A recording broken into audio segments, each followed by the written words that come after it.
রাতের অন্ধকার ঢেকে রেখেছে পুরো শহর। শহরের লাইটগুলোও যেন কুয়াশায় গিলে গেছে।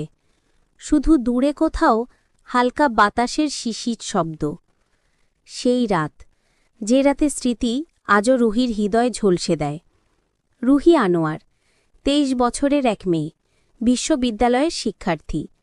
মধ্যবিত্ত পরিবারের কন্যা, বাবার আদরের মেয়ে। কিন্তু এক দুর্ঘটনা তার জীবনটাই বদলে দিল। বাবা নেই, মাও নেই, সে একা, একদম একা দুঃখের বিশাল সমুদ্রে ভাসছে রুহি।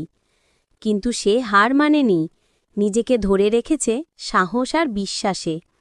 রাতের নরম বাতাসে জানালার দিকে তাকিয়ে ভাবে, এই শহর বড়, কিন্তু একাকিত্ব আরও বড়। হঠাৎ জানালার বাইরে এক ছায়া চোখে পড়ে। লাল চুড়িদার, কাঁধে ব্যাগ, কিন্তু মুখ দেখা যায় না। রুহি হাউচ্ছে। সে কি মৃত আত্মার প্রতিচ্ছবি নাকি বাস্তব? পরদিন অফিসে সহকর্মী সামিয়া হাসি মুখে বলে, আপনি কি জানেন এই শহরে একটা বাড়ি আছে যেখানে ৫ বছর আগে এক মেয়ের খোঁজ মিলছিল না? না, আমি শুনিনি। ওর নাম রুহি আনোয়ার। সেই মেয়ের গল্প, ভালোবাসা, প্রতিশোধ আর হারিয়ে যাওয়া সবই রহস্যময়। রুহির মনে পড়ে তার অতীত।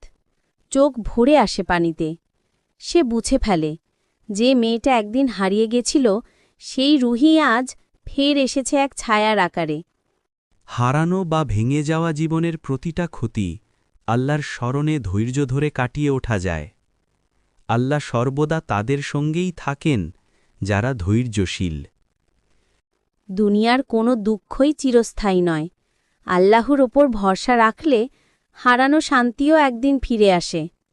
রুহি সেদিন অফিস থেকে ফেরার পর